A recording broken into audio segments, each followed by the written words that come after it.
Master. Working overtime, so late again today. When the purple-haired succubus on my phone screen tilted her head with a dangerous smile, I hadn't yet realized the gravity of the situation. Not until the early hours of the morning, when she tore through the dimensional barrier, straddled my waist, and gently grazed my carotid artery with her sharp fangs. She pushed me down onto the bed. Master, would you like to experience something you can't do in the game? From today onwards, Master is Nightingale's exclusive toy. As a 996 programmer, I never thought I'd become the protagonist of a supernatural event.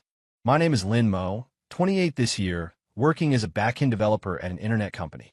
My daily life is a straight line between the company and my rented apartment, my only entertainment being playing a mobile game called Succubus Raising before bed. It's a niche anime-style raising simulation game where players can cultivate their own succubus characters. The one I raised is named Nightingale. She has long, dark purple hair and amber vertical pupils, characterized as its tsundere with a touch of Yandere. Master. Working overtime, so late again today.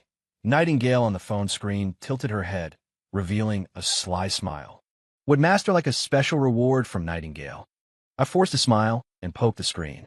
This game was made too realistically. The AI dialogue system adjusts the character's personality based on the player's interaction habits.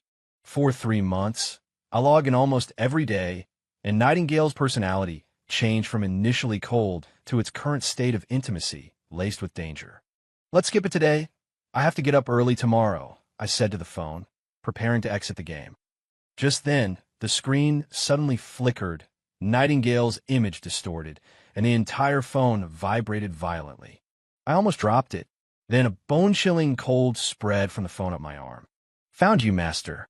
I looked up in horror to see a blurry purple figure slowly emerging from the phone screen. Fuck! I threw the phone violently.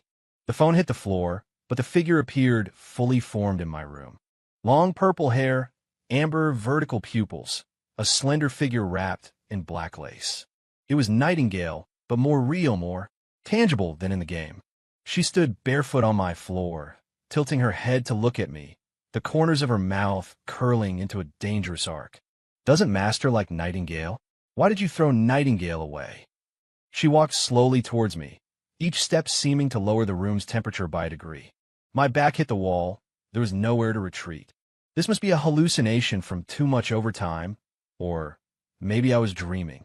I pinched myself hard. It hurt like hell. Nightingale was already in front of me, so close I could smell the strange fragrance emanating from her, like midnight dachira mixed with a hint of blood. She reached out and caressed my cheek, her fingertips icy cold. It's not a hallucination, Master, she whispered close to my ear, her breath sending shivers down my spine. You summoned Nightingale to this world. That's impossible. My voice trembled. You're just a game character. Nightingale chuckled softly, suddenly grabbing my wrist and dragging me towards the bed. Her strength was astonishing. I was completely powerless. Game.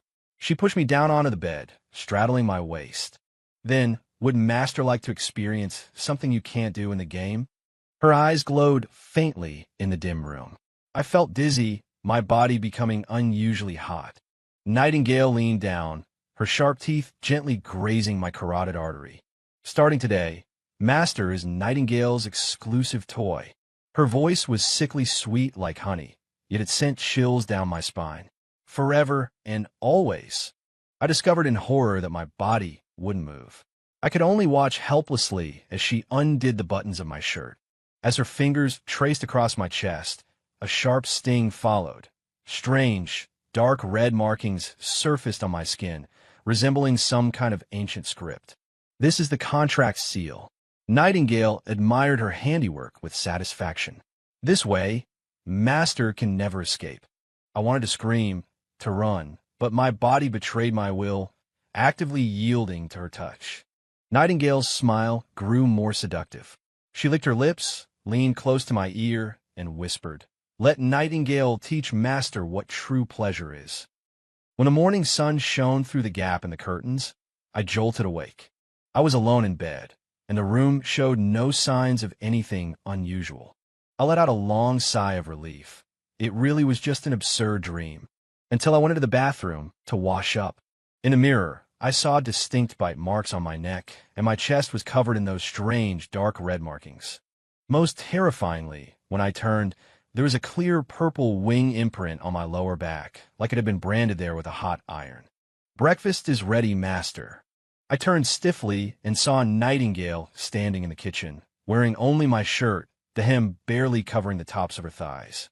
She was humming, "Fry an egg," if you could call that thing, emitting purple flames and egg. You're real." My voice was hoarse. Nightingale turned her head, flashing an innocent smile. Of course Nightingale is Master's favorite succubus, after all. She walked toward me holding a plate. "Here, try Nightingale's special love-filled breakfast." The dark, unidentifiable mass on the plate was still writhing. Suppressing my fear and nausea, I forced a smile. I'm not hungry." Nightingale's expression instantly darkened. "Does Master dislike Nightingale's cooking?" Her eyes started to turn red. "But last night, you said you liked Nightingale the most." Cold sweat trickled down my back. I instinctively sensed danger. Fragments of last night's memories flooded my mind. That impossible human flexibility, that pleasure beyond reason, and the pain. I'll eat. I quickly took the plate, closed my eyes, and swallowed a mouthful of the stuff. Surprisingly, it didn't taste bad at all, rather like high-quality steak. Nightingale's expression immediately brightened. She clapped happily. "As long as Master likes it." She leaned in and kissed my cheek. "Nightingale will take good care of all Master's needs." The kiss sent a shiver through me. The memory of last night's needs made my legs weak. I asked cautiously, "Nightingale, why did you appear? I mean, from the game." "Because of Master's love." Nightingale tilted her head. "Master is the only player who logged in for 90 consecutive days and talked to Nightingale for over 2 hours every day." Her eyes took on a dangerous glint. Loving Nightingale so much, of course Nightingale had to come find Master. I swallowed hard. That was only because the game's achievement system required logging in for 90 consecutive days to unlock special plot lines. "Master should get ready for work," Nightingale said suddenly, pushing me towards the door. "Nightingale will wait at home for Master's return." "Wait, you're just going to stay here in my house?" I looked in alarm at my shirt she was wearing. "And you're just wearing that?" Nightingale blinked. "Is Master worried about Nightingale?" So happy she spun around. "It's okay. Normal people can't see Nightingale's true form. In their eyes, I'm just an ordinary girl." I left the house half believing, half doubting, and was on edge all day. I made several mistakes in my code and got chewed out by my supervisor. As soon as work ended, I rushed straight home, afraid Nightingale might burn down the whole building. Pushing the door open, I froze. The apartment was spotlessly clean, a lavish dinner was set on the dining table, and Nightingale, wearing a simple and elegant dress, no idea where she got it, was setting the table. "Welcome home, Master." She trotted over, took my bag, and helped me off with my coat. "You must be tired after a long day at work." This domestic image was a world away from the dangerous succubus from last night. I asked warily, "You didn't do anything strange today, did you?" Nightingale pouted pitifully. Nightingale was very good. Just cleaned the room, cooked, and she suddenly broke into a mischievous grin. Looked at Master's collection. My face instantly went pale. As a normal guy, of course I had some study materials on my computer, so Master likes that type of girl. Nightingale leaned close to me, tracing circles on my chest with her finger. Nightingale can become anyone, whatever Master likes. Her body began to transform before my eyes. Her height shortened, her chest enlarged, and even her face changed into the likeness of one of the teachers from my hard drive. "Stop! Change back!" I quickly stopped her. "You're fine just the way you are." Nightingale returned to her original form, seeming quite pleased with my reaction. "Master is so cute." She pulled me to sit down. "Come eat." Nightingale specially learned to make home-style cooking. The dinner was surprisingly delicious. Nightingale chattered like an ordinary girl about the variety shows she'd watched on TV today and asked me about my work. For a moment, I almost forgot her non-human identity. Until bedtime. "Master," Nightingale hugged me from behind while I was brushing my teeth. "We need to do the contract ritual tonight, too." In the mirror, Her eyes started glowing red again, her fangs faintly visible. I almost spat out my toothpaste foam. Again. Of course, she licked my earlobe. The contract takes 7 consecutive days to complete. Besides, her hand slid downwards mischievously. Master clearly enjoyed it too. I couldn't refute that. Last night's experience, though terrifying, was indeed indescribable. My body had already reacted before my reason could catch up. Nightingale smiled triumphantly, pushing me towards the bedroom. Tonight, Nightingale will be a little gentler. Maybe. The next morning, there were more markings on my body. Looking in the mirror, I noticed they seemed to writhe slowly beneath my skin, as if alive. Nightingale explained they were wing script, the bond between a succubus and her contractor. As the contract deepens, they'll cover Master's entire body, she said happily. Then Master will belong completely to Nightingale. I went to work pretending to be calm, but inside, I was on the verge of collapse. During my lunch break, I frantically searched for information on succubus becoming real and game characters materializing, but only found a bunch of fantasy novels and psychiatric case studies. Linamo, what's up with you lately? My colleague Xiao Wang leaned over. You seem out of it. Got a girlfriend? I forced a smile. No, just haven't been sleeping well. Come on. Xiao Wang lowered his voice. I went to your place yesterday afternoon to grab a file, and a really hot girl opened the door for me. You've been hiding her well, haven't you? A chill ran down my spine. You saw her? Yeah, purple hair, big eyes. Said she was your cousin. Xiao Wang winked suggestively. But what kind of cousin wears something that's sexy, just lounging around her cousin's place? Spill the beans. I brushed him off with a vague excuse, but inside, my mind was reeling. Didn't Nightingale say ordinary people couldn't see her true form? Why could Xiao Wang see the purple hair? And why did she claim to be my cousin? After work, I deliberately lingered at the office until late, unsure how to face Nightingale. Until my phone rang. It was an unfamiliar number. If Master doesn't come home soon, Nightingale will have to come find Master. Nightingale's sweet voice carried a threat. If I don't see Master within 30 minutes, Nightingale will tie Master up and bring him back in front of everyone. Terrified, I immediately packed my things. As I walked out of the company building, a familiar figure stood under the streetlight. Nightingale, wearing my jacket, waved at me.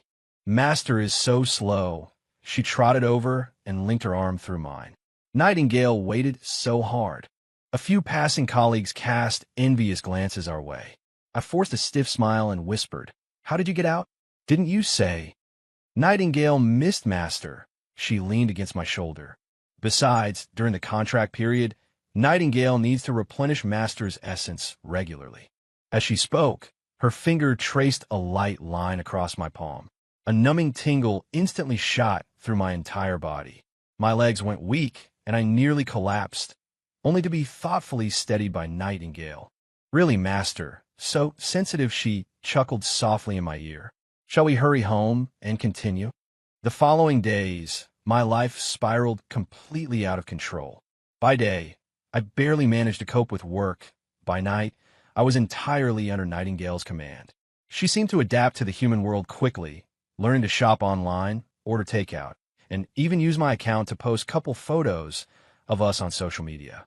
"Master, look at this." On the 7th night, Nightingale excitedly showed me the shopping cart on her phone. "Nightingale wants to buy these." I glanced at it and nearly choked. It was filled with various intimate items and SM props, the total cost exceeding half my monthly salary. These are. The contract completes tonight. Nightingale straddled my lap, her fingers gently stroking the already formed pattern on my neck. Nightingale wants to celebrate properly. Only then did I notice she was particularly excited today, her eyes glowing red, her sharp fangs fully exposed.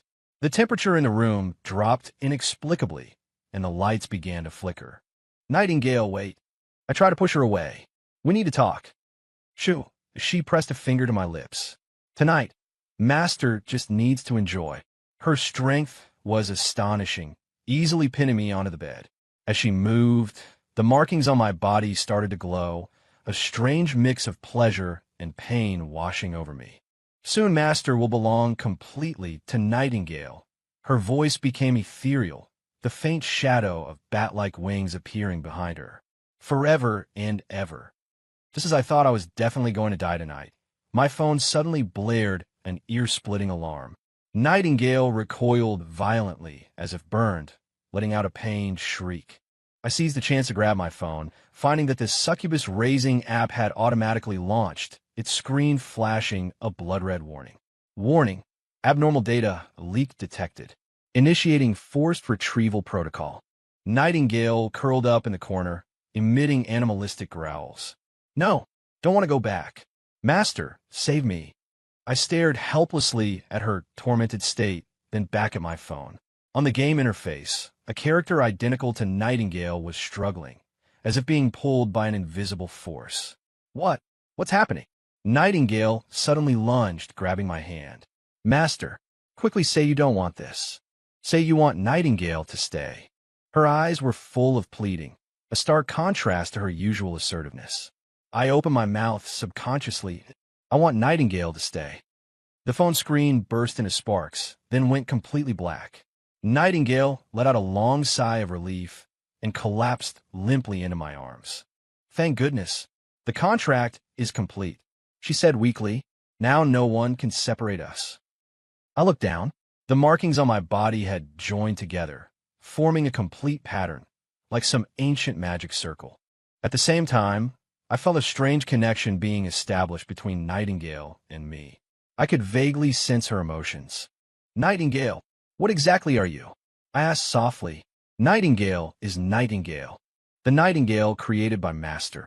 Her voice grew fainter and fainter until she fell asleep. I gently placed her on the bed and picked up the phone, which wouldn't turn on anymore. Things were getting stranger and stranger. If Nightingale was really just a game character, why was there a forced retrieval program?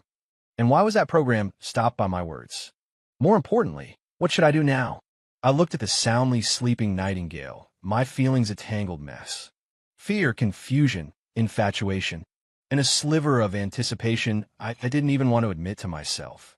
This succubus from a virtual world had completely turned my life upside down, and it seemed there was no turning back for me.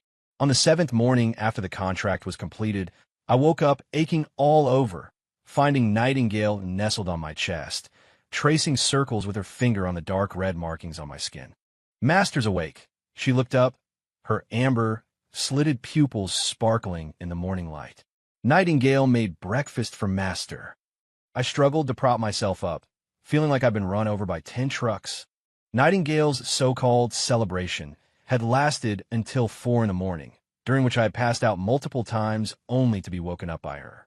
Now, looking at this innocent-faced culprit, my feelings were incredibly complex. It's the weekend. Let me sleep a little longer. I pulled the blanket over my head. Nightingale yanked the blanket off. No way. It's the first day after the contract is complete. Nightingale must take good care of Master. Without allowing me to refuse, she dragged me up and pushed me into the bathroom. Come eat breakfast after your shower, or Nightingale will personally help Master bathe. Hearing that threat, I was instantly wide awake. The last time she helped me bathe, the bathroom was nearly demolished. 15 minutes later, I sat at the dining table, dumbfounded, staring at the lavish breakfast before me. Bacon and eggs, fruit salad, freshly baked bread, and even a steaming hot latte with a heart drawn in milk foam. When did you learn all this? I asked cautiously. Nightingale shook her head smugly. Nightingale is very smart. I learned just by watching a few cooking shows. She leaned closer, her eyes suddenly turning a dangerous red. But if Master dares to say it's not delicious. It's delicious. Absolutely delicious. I quickly stuffed a large mouthful of bacon into my mouth, surprised to find it actually tasted quite good. Nightingale smiled, satisfied, sitting opposite me with her chin resting on her hands, watching me eat. Sunlight streamed through the window, spilling onto her long purple hair, gilding it with a golden edge. In that moment, she looked just like an ordinary pretty girl, not some succubus who feeds on human essence. Does Master have any plans today? She suddenly asked. I thought for a moment. I was planning to go grocery shopping, and then... a date. Nightingale suddenly slammed the table and shot up, her eyes sparkling. Nightingale wants to go on a date with Master. Like a normal couple. Wait, I haven't. It's settled. She completely ignored me, already rushing into the bedroom. Nightingale must wear her prettiest dress. And Master must look handsome, too. 2 hours later, we were standing on the busiest commercial street in the city center. Nightingale wore a black lace dress. I have no idea when she bought it, drawing countless gazes from passers-by. Meanwhile, I felt completely awkward in the casual suit she had forced me into. Master, look at that. Nightingale pointed excitedly at the amusement park's Ferris wheel. Nightingale wants to ride that. The queue for that is 2 hours long. Nightingale's gaze instantly turned dangerous. Is Master unwilling to accompany Nightingale? A chill ran down my spine. I am. Of course I am.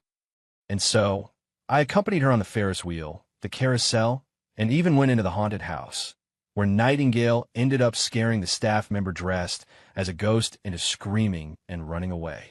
At lunch in a high-end restaurant, she insisted on feeding me, drawing envious glances from the surrounding couples. They must think we're so deeply in love, Nightingale said happily, spearing a piece of steak and bringing it to my mouth.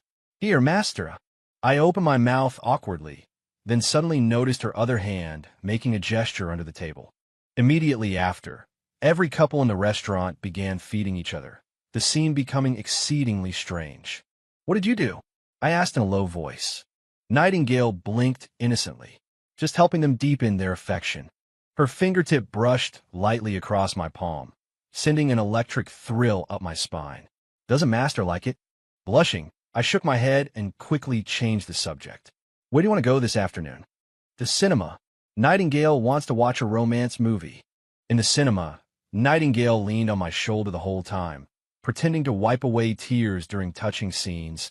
She almost seemed like a normal girl, if you ignored her occasional licking of my ear. When a kissing scene appeared on screen, she suddenly turned and straddled my lap. Nightingale wants to try too, she whispered, her eyes glowing faintly red in the darkness. Wait, this is a public. She silenced my protest with a kiss.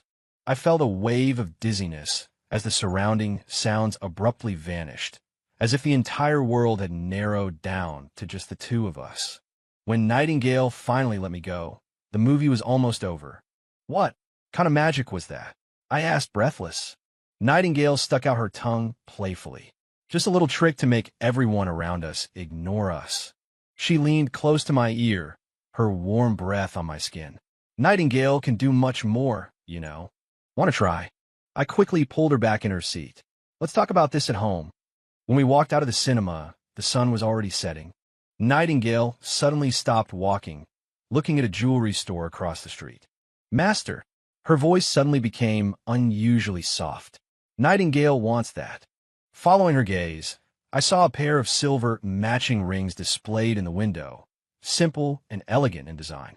Those must be expensive, right? I murmured, already picturing my credit bill. Nightingale's eyes instantly dimmed.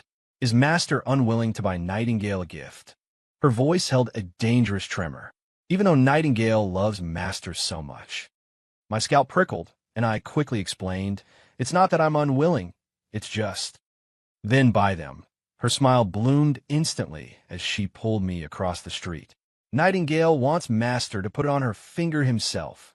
30 minutes later, having painfully parted with half a month's salary, I watched Nightingale happily playing with her ring. She suddenly grabbed my hand and forcefully put the other ring on my finger. This way, Master can never escape. She admired her handiwork with satisfaction. The contract plus the rings, double insurance.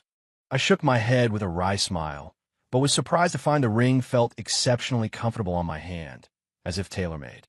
Stranger still, something seemed to be engraved on the inside of the ring, but I couldn't make it out. What's engraved on it? I asked. Nightingale smiled mysteriously. A secret Master will naturally know when you truly fall in love with Nightingale. On the way home, Nightingale was unusually quiet, just holding my arm tightly, occasionally rubbing her face against my shoulder. Under the streetlights, our shadows stretched long. Hers faintly resembled the shape of wings. Master, as we neared the apartment, she suddenly spoke. Nightingale is very happy today. I froze for a moment, not expecting her to express her feelings so directly. Nightingale has never been this happy before. She continued, her voice so soft it was barely audible. Before meeting Master, Nightingale's world was only darkness and void. My heart suddenly clenched. Although she was a dangerous succubus, she looked so vulnerable at this moment. I'm happy too, I responded clumsily, gently squeezing her hand. Nightingale looked up at me, her eyes sparkling in the moonlight. Then, is Master willing to be with Nightingale forever? The question caught me off guard. Forever? With a succubus? But looking into her expectant eyes, I found myself unable to refuse. I am. Nightingale's smile instantly lit up the entire night sky. She threw herself at me, hugging me with such force I could barely breathe. Nightingale loves Master the most, she cheered. To celebrate, Nightingale will give Master a special reward tonight. Hearing the word reward, my legs went weak. The last time she mentioned giving me a reward, I couldn't walk properly for 3 days. Can we do it another day? No, Nightingale said decisively, her eyes already starting to glow red. Tonight is especially important. It's the contract's full moon anniversary. Wait, we only signed a contract a week ago. It's already been a month in Nightingale's world. She dragged me towards home without taking no for an answer. Nightingale has been preparing for so long. Back home, I found the entire apartment transformed into some kind of eerie ritual site. Candles were arranged in strange patterns, black lace hung all over the walls, and a sickly sweet fragrance filled the air. Nightingale, what is this? Surprise! She spun around, her clothes suddenly changing into translucent black gauze. Nightingale is going to take Master to a special place. She snapped her fingers, and the surrounding scenery began to twist and distort. I felt the world spin around me. When I came to my senses, I found myself standing under a purple starry sky, with soft feather-like black clouds beneath my feet. Welcome to Nightingale's domain. Her voice echoed from all directions. Only here can Nightingale show her true form. I turned and saw a 3-meter-tall figure slowly emerge. Purplish-black wings unfurled, amber vertical pupils shone like 2 full moons in the darkness. Sharp fangs and claws glinted coldly. This was Nightingale's true form, a real, complete succubus. Is Master scared? Her voice became ethereal and layered, like countless voices speaking at once. I was indeed too frightened to move, but strangely, deep down, I felt no fear, only an inexplicable sense of familiarity. It's magnificent, I managed to force out. Nightingale's enormous body suddenly shrank, reverting to her human form as she threw herself into my arms. Master isn't scared of Nightingale. She nuzzled against me like a child. Now Nightingale will give Master the best reward. She snapped her fingers again, and the surrounding scenery changed once more.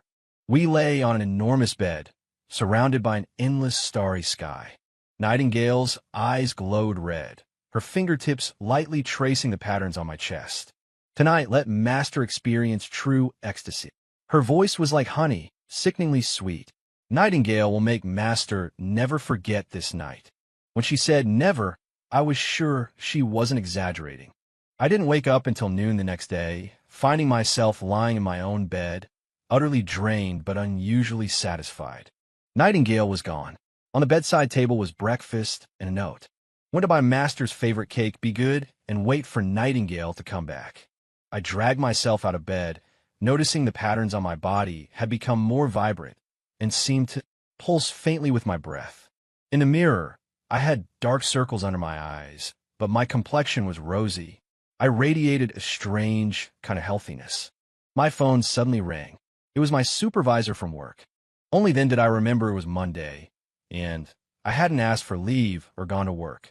Linmo, do you fucking want this job or not? The supervisor's roar came through the receiver. This is the 3rd time this month you've been absent without reason. Sorry, if you don't show up tomorrow, don't ever come back. The call ended. I collapsed onto the sofa. Since Nightingale appeared, my life had completely spun out of control. Work, social life, even basic routines were turned upside down by her. But strangely, I wasn't as anxious as I thought I'd be. There was a noise from the kitchen. Nightingale came back, humming, holding a cake box. Master's awake. She skipped over happily. Nightingale bought chocolate flavor. Master's favorite. Looking at her radiant smile, I suddenly realized a terrible truth. I was starting to get used to this life. Used to her willfulness, used to her danger even. Used to the pleasure beyond human limits she brought. Nightingale. I took the cake, hesitating. I have to go to work tomorrow. Her smile vanished instantly. Why? Master doesn't need to work. Nightingale can satisfy all of Master's needs. But that's not a long-term solution. I try to explain. I need an income, social interaction. Master only needs Nightingale. She suddenly raised her voice, her eyes turning red again. Nightingale can give Master everything. Money, pleasure, excitement. Anything. I realized I'd stepped on a landmine and quickly tried to soothe her. I know, Is Master getting tired of Nightingale? Her voice suddenly turned dangerous, the temperature in the room dropping. Want to leave Nightingale? No, absolutely not. I quickly hug her. I just want to maintain the appearance of a normal life. Nightingale stiffened in my arms for a moment, then slowly relaxed. Then, Nightingale permits Master to go to work. She looked up, her eyes turning sly. But Nightingale has conditions. What conditions? First, Master must reply to Nightingale's messages immediately. She counted on her fingers. Second, you must come home right after work. Third, she suddenly gave a wicked smile. Nightingale is going with Master. What? No way. I immediately objected. You can't bring family to the office. Nightingale can be invisible, she whined prettily. Besides, the contract mark on Master is getting more obvious. It needs Nightingale nearby to replenish its energy and keep it hidden. Only then did I notice the markings on my arm were indeed more distinct than yesterday. In the end, under Nightingale's combination of coaxing, threats, and enticements, I reluctantly agreed to her conditions. The next morning, I stood at the door in a suit and tie. Nightingale wore a proper shirt and short skirt, at least proper in her own eyes. Do I look like an OL like this? She twirled, her short skirt flying up dangerously. Are you sure you want to wear that? I put my hand to my forehead. Nightingale blinked. Relaxed ordinary people can't see Nightingale's true form to them. I'm just a normal office worker. Dubiously, I led her out the door. Along the way, Nightingale looked all around like a curious child, occasionally pointing at things and asking me about them. While waiting for the elevator, she suddenly clung tightly to my arm. What's wrong? I asked. That woman keeps looking at Master. Nightingale whispered, her eyes turning slightly red. Nightingale doesn't like it. I followed her gaze. It was Sister Lee from the marketing department, waiting for the elevator not far away. Sister Lee seemed to feel our gaze and gave a friendly nod. She's just being polite. Nightingale suddenly let go of me and walked towards Sister Lee. I quickly pulled her back. Stop it. Just then, the elevator arrived. I forcibly dragged Nightingale into the elevator, watching nervously as she gave Sister Lee a sweet smile, if you ignored the momentary flash of her sharp fangs. Master is naughty, Nightingale whispered in my ear after the elevator doors closed. You already have Nightingale, yet you're still seducing other women. I did not. I protested quietly. That's a normal colleague relationship. Nightingale huffed softly and said no more, but I knew this wasn't over. All morning, I felt like I was sitting on pins and needles.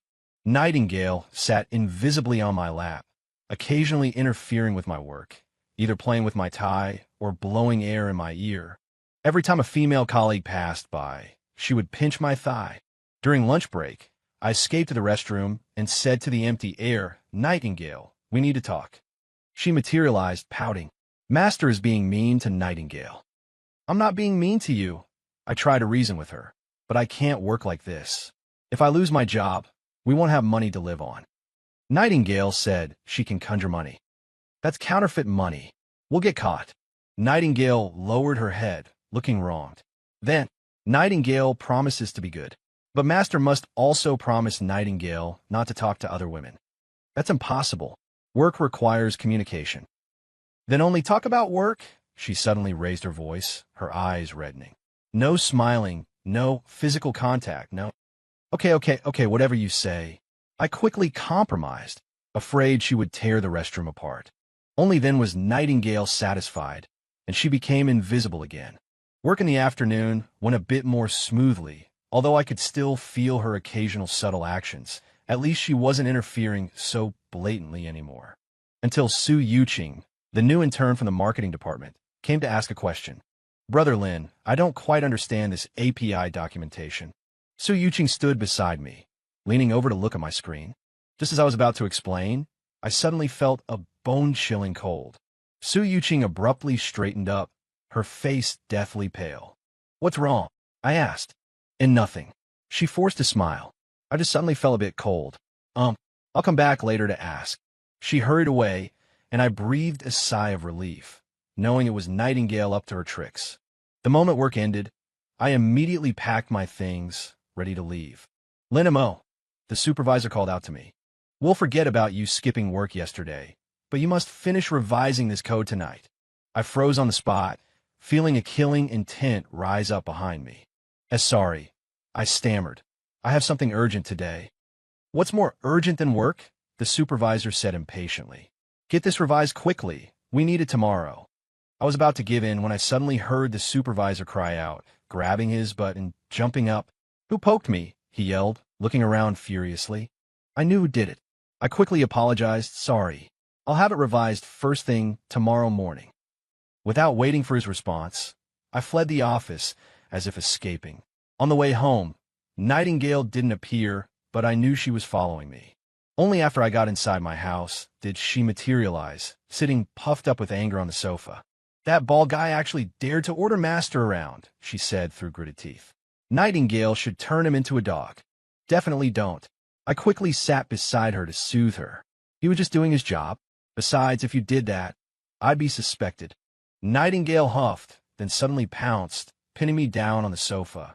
Then how will Master compensate Nightingale? Nightingale had to endure so much today. Her eyes started turning red again. I knew I wouldn't be getting any sleep tonight. Wait, I haven't had dinner yet. Nightingale is Master's best dinner. She licked her sharp teeth and leaned down. Let Nightingale savor all the anger held back today. The next morning, I dragged my exhausted body to work. Nightingale, unusually, didn't follow. She had played too hard last night and was now catching up on sleep. After work, I hurried home. The moment I opened the door, I was stunned by the sight before me. The living room was filled with roses, candles flickered on the dining table, and Nightingale, wearing sexy lingerie, stood in the middle of a heart-shaped pattern. Master, she opened her arms. Nightingale prepared a surprise. I stood at the doorway, unsure whether to be touched by the romantic scene before me or worried. Nightingale seemed to sense my unease. Her smile slowly faded. Doesn't Master like it? Her voice held a dangerous tremor. No, it's beautiful. I forced a smile and stepped inside. I'm just a bit tired today. Nightingale's eyes narrowed. Is it because of that supervisor? I froze. How did you know? Nightingale knows everything, she said sweetly, her fingers lightly tracing my cheek. Especially everything about Master. Her fingertips were icy cold, sending a shiver down my spine. I suddenly realized this relationship was far more dangerous than I had imagined. Not just because Nightingale was a succubus, but because her control over me had seeped into every corner of my life. Nightingale, I took a deep breath. We need to talk about boundaries. No, she suddenly shrieked, the surrounding candlelight flaring violently. Master wants to push Nightingale away again.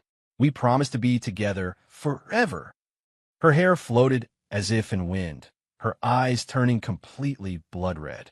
I felt a suffocating pressure, and the markings on my body began to burn. I'm not pushing you away, I said with difficulty. I just need some space. Space. Nightingale's voice suddenly became eerily calm, which was more terrifying than her screams. All right, Nightingale will give Master space. She snapped her fingers, and the surroundings instantly changed.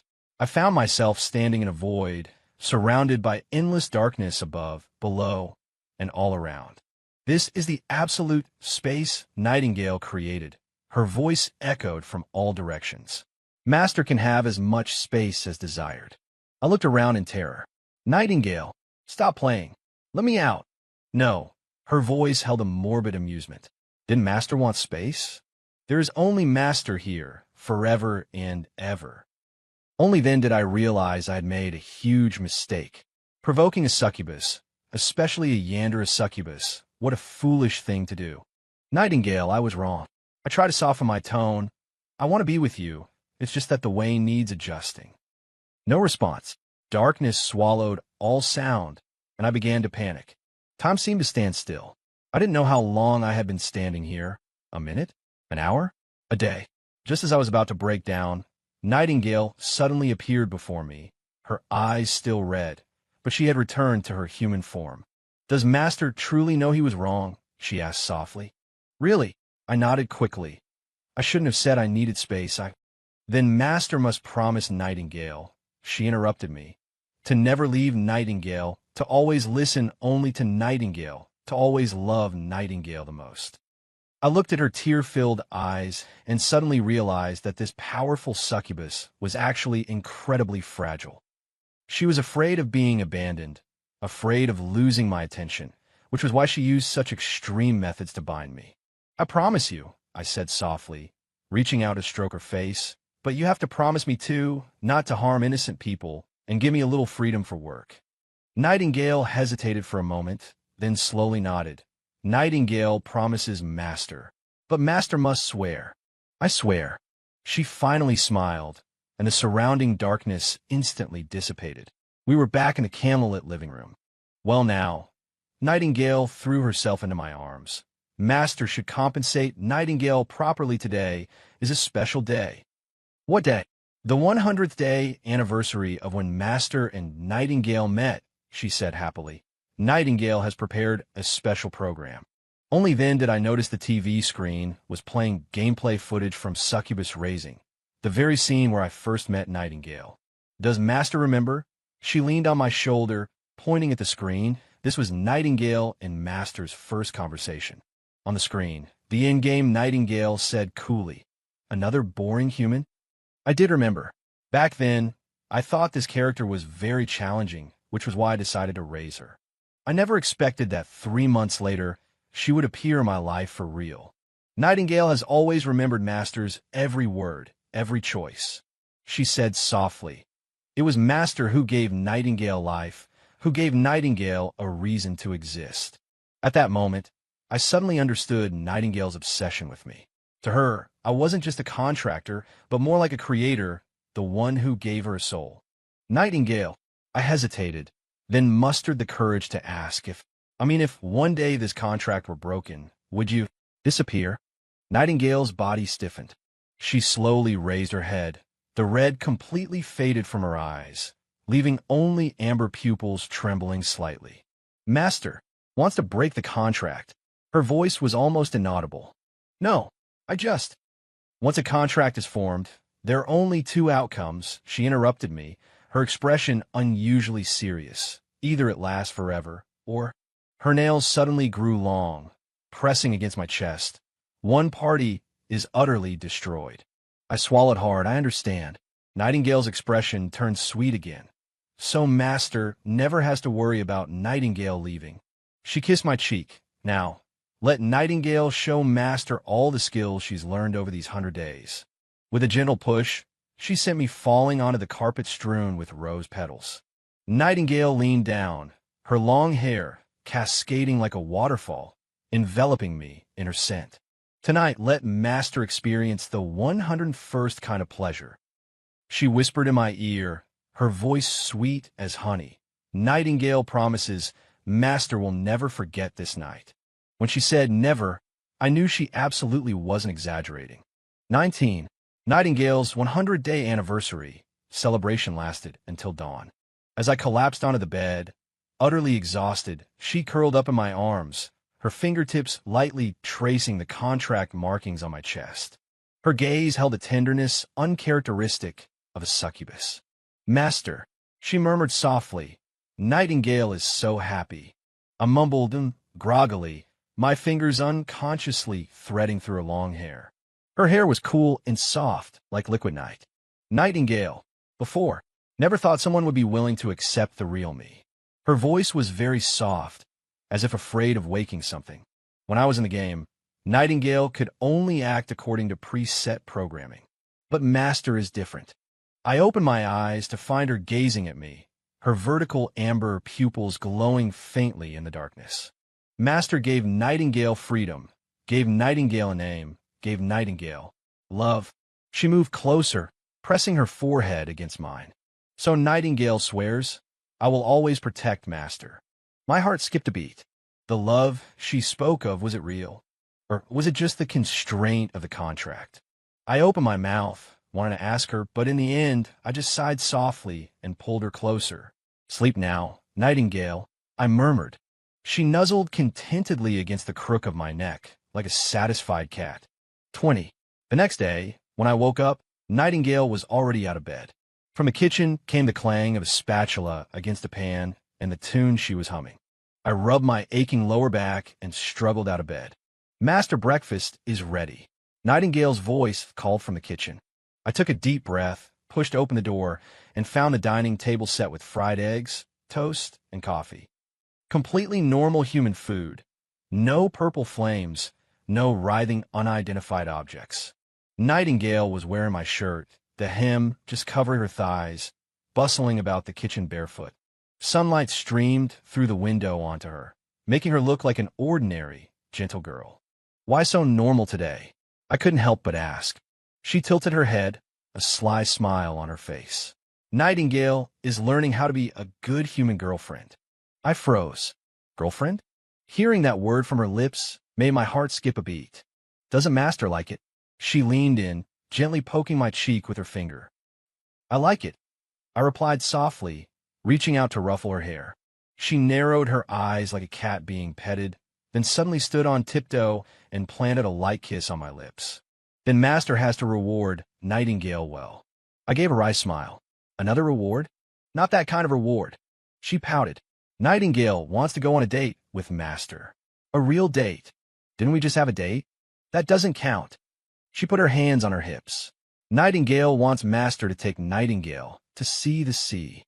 I was stunned. The sea? Why the sea? Because... Her gaze grew distant. When Nightingale was in the game, I could only see fake scenery made of code. Nightingale wants to know what the real sea looks like. Her voice was very soft, carrying a trace of vulnerability I had never heard before. I was silent for a moment, then nodded.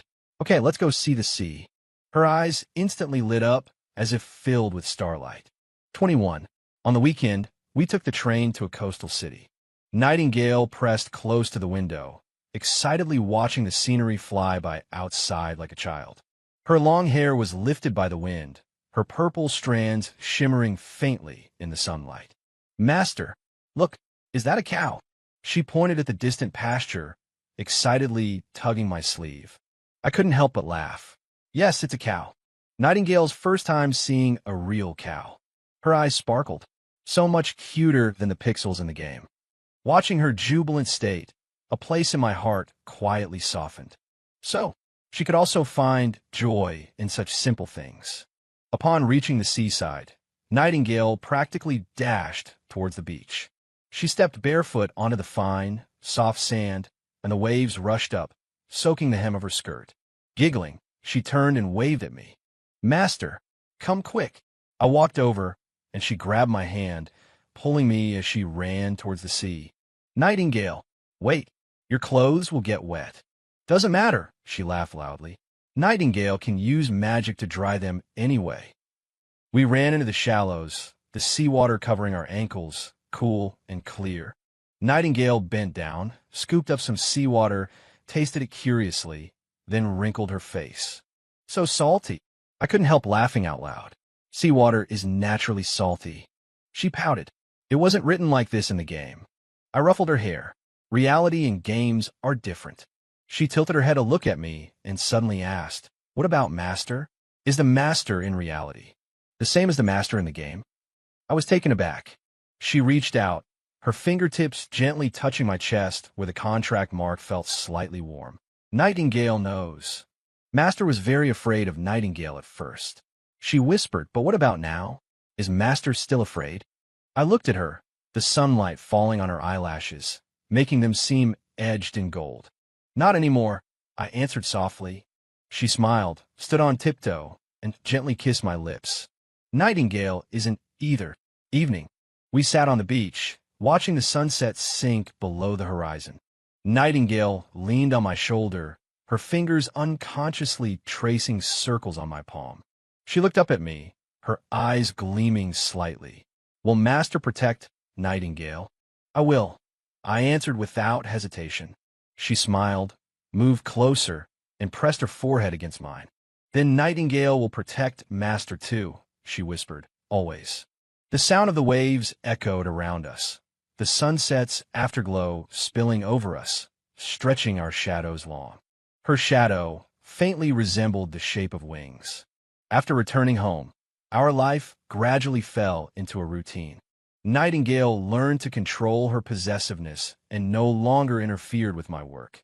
I grew accustomed to her presence, even beginning to enjoy the special rewards she offered. One evening, after getting out of the shower, I found Nightingale sitting on the edge of the bed, holding the matching ring. Does Master remember this? She asked, waggling the ring. I nodded. Of course. Does Master know what's engraved on it? I shook my head. She smiled, took my hand, and slipped the ring onto my ring finger. Engraved on it is. She leaned close to my ear and whispered, Lin Mo's Nightingale. I was stunned. She tilted her head, revealing a mischievous smile. Now, Master really can never escape. I gave a helpless laugh and reached out to ruffle her hair. I wasn't planning on escaping. She threw herself into my arms contentedly, like a satisfied cat. Outside the window, moonlight spilled in, our shadows merging together until they were indistinguishable.